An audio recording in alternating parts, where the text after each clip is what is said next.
Bismillahirrahmanirrahim. Assalamualaikum warahmatullahi wabarakatuh.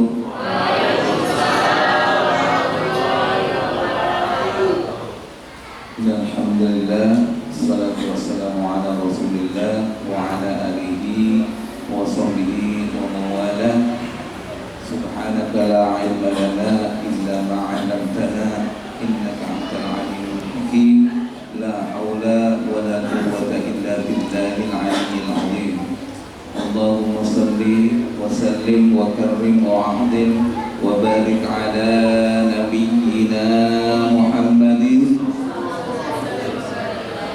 wa ala alihi wa sahbihi ajma'in, amma ba'd. Yang sama-sama kami muliakan dan sama-sama kita cintai Bapak Ketua RT 14 Bapak Wahyudi, Bapak Ketua RW Pak Sri Agus Mulyana, orang tua kita Pak D dan Pak Guru, juga Bapak Ibu sekalian yang semoga dirahmati dan diberkahi oleh Allah Subhanahu wa Ta'ala. Kalau undangannya halal bihalal ya Pak, halal bihalal. Saya dihubungi Pak RT itu baru tadi pagi, betul ya Pak ya? Baru tadi pagi. Jadi saya di Bogor, dinasnya saat ini agak lumayan dadakan tadinya bisa atau tidaknya. Tapi alhamdulillah, Allah izinkan saya bisa berdiri depan bapak-bapak dan ibu-ibu sekalian. Bapak Ibu sekalian, anak-anakku yang dirahmati Allah, makna halal bihalal sudah sering kita dengar. Tema tentang silaturahim juga sering kita dengar. Sedikit saya akan mengambil sebuah cuplikan tentang kehidupan bertetangga. Kita saat ini sudah berapa tahun ya Pak D? 20 tahun lebih gitu maksudnya. Sudah 20 tahun lebih kita bersaudara, kita bertetangga dengan bapak-bapak dan ibu-ibu sekalian. Mencoba menyamakan dengan tadi yang dibacakan oleh Safia dan Kirani ya, surat Hud, innamal mu'minuna ikhwah, bahwa kita ini bersaudara. Nah, ketika kita bertetangga itu ada haknya dalam kehidupan bertetangga itu. Apa sih hak ketika kita kehidupan bertetangga? Karena ketika Islam menjadikan kita pribadi, menjadikan kita keluarga, menjadikan kita bertetangga, bahkan bernegara, berbangsa seperti itu, sudah diberikan tuntunan yang sempurna oleh Allah Subhanahu wa Ta'ala.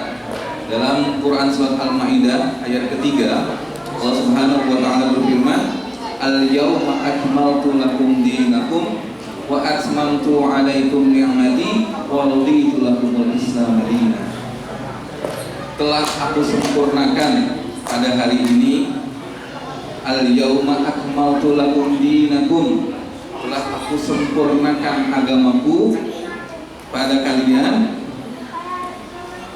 Sempurna di sini artinya gini Bapak Ibu rahimakumullah. Dari hal-hal yang sangat kecil Islam sudah memberikan tuntunan. Jadi tidak hanya hal-hal yang sifatnya ibadah mu'addah, tapi hal-hal yang sangat kecil sampai hal-hal yang sangat besar. Allah sudah memberikan tuntunan dan aturannya kepada kita semua. Wa atmamtu 'alaikum ni'mati, dan telah aku sempurnakan nikmatku pada kalian. Wa raditu lakumul Islam madina, aku ridha Allah bahwa Islam menjadi agamanya. Bapak Ibu jamaah rahimakumullah, kita bertetangga sudah kurang lebih 20 tahun. Kira-kira apa sih hak kita bertetangga? Jangan-jangan kita belum tahu, dan jangan-jangan ada hak yang kita tidak bisa kerjakan kalau kita tidak lakukan terhadap tetangga-tetangga kita. Rasulullah Shallallahu Alaihi Wasallam dalam sebuah hadis yang diriwayatkan oleh Abu Suwais, Rasul berkata,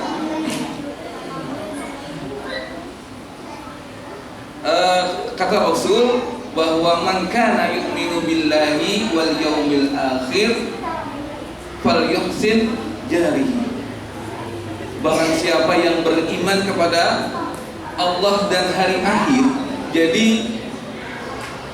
taruhannya itu adalah iman dan hari akhir kita.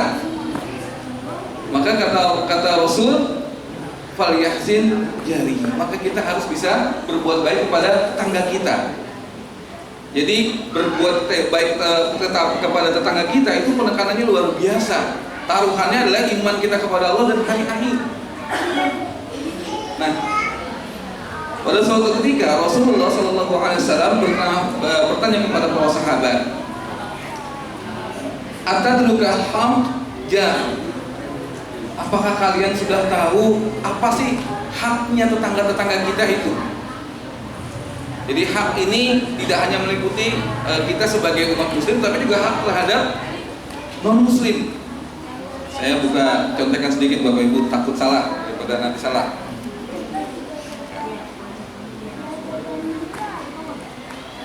Yang pertama, iza sta'ana bika a'antahu. Jadi hak tetangga yang pertama itu adalah kalau tetangga itu minta tolong, kita harus tolong. Kalau memang bisa kita tolong Bapak Ibu jamaah rahimakumullah. Dan pertolongan itu bisa dari moral, bisa juga dari material. Jadi namanya bertetangga gitu kan, ada saja memang hal-hal yang memang kita harus kita bantu seperti itu. Karena nggak selamanya kita senang, nggak selamanya kita selalu enak. Ada kalanya kita dalam keadaan juga susah dan kita membutuhkan tetangga. Tidak mungkin Bapak Ibu kalau kita sedang susah kita minta tolong sama keluarga kita yang jauh. Nggak mungkin ketika kita sedang susah, sedang mendapatkan kesulitan, kita minta tolong sama keluarga atau sahabat kita yang jauh di kampung sana. Tapi keluarga yang paling dekat kita adalah tetangga-tetangga kita. Saya sangat merasakan bagaimana persaudaraan di lingkungan tetangga. Jadi ketika mungkin Bapak Ibu mudah-mudahan tidak sampai terlaksana. Ketika saya sakit, saya butuh dibawa ke rumah sakit, itu tetangga-tetangga saya yang membantu saya, dan itulah saudara kita. Tadi dikatakan innamal mu'minuna ikhwah. Itu saudara kita, Bapak Ibu jamaah rahimakumullah. Ini yang pertama. Jadi kalau ada tetangga kita yang minta tolong, kita tolong. Cuma terkadang pertolongan itu suka salah artikan, salah digunakan. Jadi kadang-kadang kita malah ngandelin gitu. Begitu kita butuh gitu ya, kita ke tetangga, dan akhirnya kalau memang butuh akhirnya ke tetangga terus seperti itu. 1 kali, 2 kali, 3 kali mungkin tetangga mau tolong kita, tapi udah 4 kali mukanya mungkin udah gak enak seperti itu. Jadi kita juga harus lihat seperti itu. Ini hak yang pertama. Jadi kalau tetangga minta tolong, kita tolong. Hak yang kedua, wa iza stansuraka nasartahu. Jadi ketika ada tetangga kita yang minta bantuan, kita bantu. Bedanya apa Bapak Ibu? Pertolongan dengan bantuan. Jadi perbedaan antara ista'anah dan istansara. Kalau ista'anah tadi itu kaitannya dengan yang sifatnya moral. Jadi bantuan sifatnya moral. Tapi kalau istansara berarti sifatnya material. Dan ini seperti yang saya katakan tadi, memang membutuhkan kelapangan hati kita seperti itu. Padahal Nabi mengatakan juga yadil ulya khairun min yadis sulfa. Tangan yang di atas lebih baik daripada tangan yang di bawah. Artinya apa? Islam mengajar kita untuk saling tolong menolong, saling membantu. Tetapi memang tangan yang di atas jauh lebih baik ketika kita membantu atau kita menolong, itu jauh lebih baik ketimbang ketika kita minta tolong atau minta bantuan seperti itu. Ya. Kemudian apalagi hak tetangga kepada kita, wa in istadraka atratahu. Jadi ketika tetangga itu butuh pinjaman, kita pinjemin. Nggak harus uang, Bu.